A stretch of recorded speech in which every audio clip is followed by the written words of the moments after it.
咖喱，好似一個咖喱嘅鷹嘴豆，咁就需要1罐鷹嘴豆啦。咁啊擎乾啲水佢先。咁另外咧就需要一啲洋葱、蒜頭，亦都需要一啲你可以用新鮮番茄嘅，但係我就用罐裝番茄啦。有一大罐嘅，咁有2/3度咧，我就煮另外一個餸。咁呢1/3我就留嚟煮呢個鷹嘴豆啊。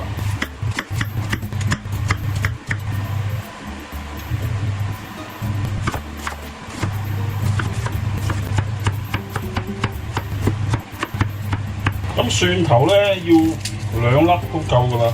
咁要準備嘅材料就基本上準備好啦。我準備定一啲香料，一陣間去煮個豆啦，都幾多嘢喎。要首先要啲 Kimi 嘅粉 ，Kimi 即係豉露啊，我都唔知中文係咪豉露。咁啊，大約係1茶羹到啦。咁亦都大約1茶羹到嘅呢隻 coriander， 即係啲芫茜啊，啲芫茜做咗粉做咗香料，都係1茶羹到啦。咁就紅椒粉 paprika 呢個就唔使太多，因為都少少就夠啦。大約係啦，咁多就夠啦。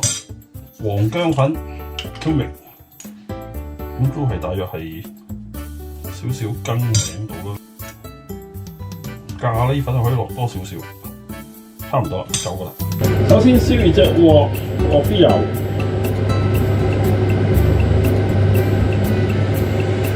跟住落咗啲洋葱落去炒，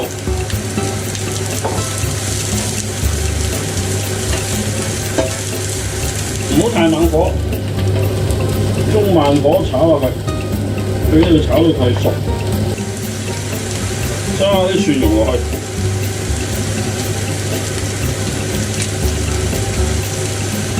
咁炒到啲洋葱熟晒為止，落少少黑胡椒。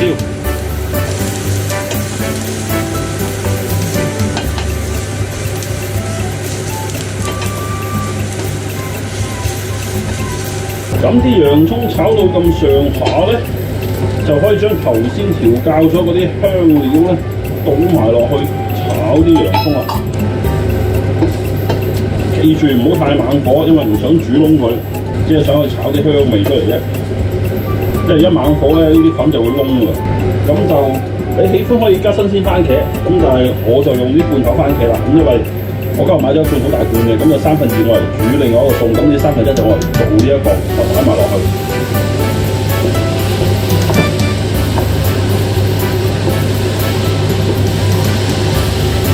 咁啲番茄一煮佢咧，咁呢個咖喱汁就已經差不多完成㗎啦。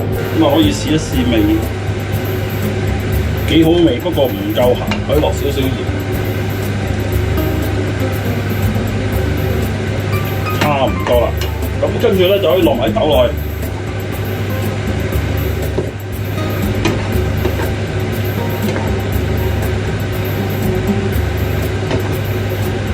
咁啲豆其實就熟㗎啦，咁所以咧最主要係咁啲咖喱汁煮翻佢就 OK 嘅。